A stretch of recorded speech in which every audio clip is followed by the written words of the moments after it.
Hi, this is my teaching reflection video. I have it written out on my computer, so I'm going to be reading it from there. For my R, I was in the classroom for a total of 12 days. Each day, they started with an inspirational quote from a celebrity. They were to write what they thought the quote meant and how they could apply the quote into their own lives. Throughout my time in the classroom, it really fluctuated. There were days they paid attention to the lesson, and then there were days that they didn't. My mentor had a point system for if the kids were good, they would receive points towards a party, but if they are bad, they would lose points.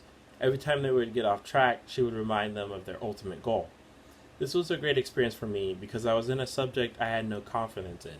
I couldn't really help the students on all their questions because I am an ASL major, but they are in a 7th grade English class.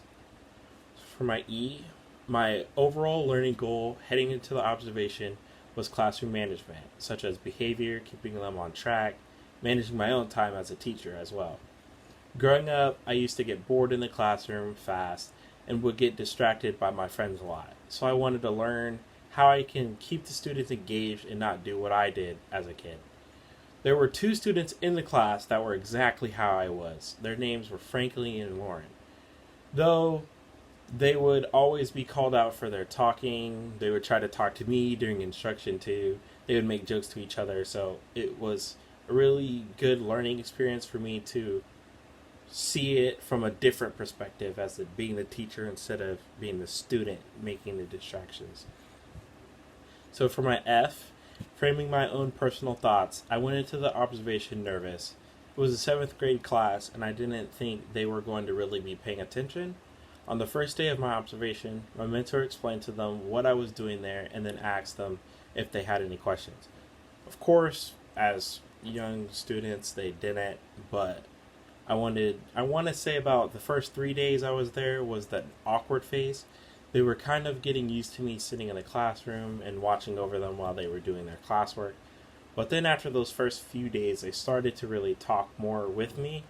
They were asking about my day when I would walk in and they were in their desk. They would ask about my own schoolwork at Lamar and just have open conversations with me about how their days were and how their weekends were. And once we started talking to each other, my nerves settled in the class and it started to go really well. My L, out of the 16 chapters we did in our class, I would say the 2 topics that I really liked and stood out to me were learning styles and cultural diversity.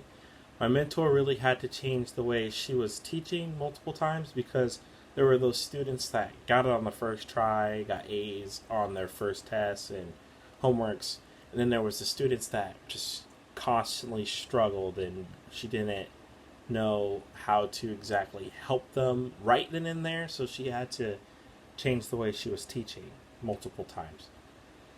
For cultural diversity, there were students in there that were still learning English, like speaking English.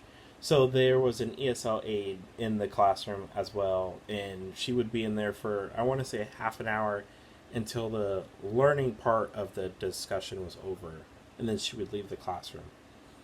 My E, going back to Frankie and Lauren earlier, I would say before the activities, they were just completely out of it, just off topic. They weren't paying attention to the buildup of the activity. So once the activities would start, they had no idea what they were supposed to do. Because it was a constant thing every day, my mentor would always repeat it to them and devote her time to those 2 so they could do good in the classroom. She would give the instructions to the class and then repeat it to them once she was done, and she made sure everybody was paying attention to her this time. So for my C, competencies 1 and 4 was used in her class because as 7th graders, they're beginning to go through personal changes. Their moods were changing constantly, their behavior was changing depending on the day, their likes and dislikes were changing, and etc.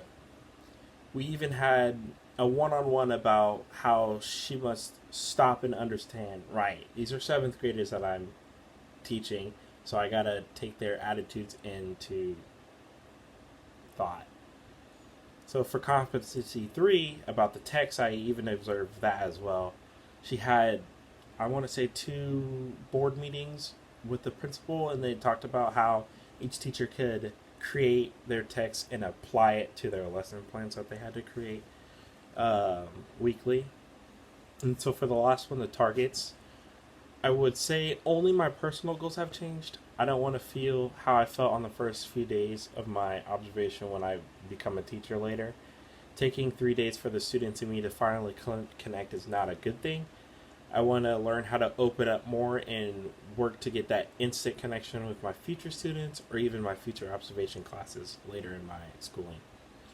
For my professional goals, I want to keep working on my classroom management goals. I got a lot of great ideas from my mentor, but I don't know what grade level I want to teach yet when it comes time.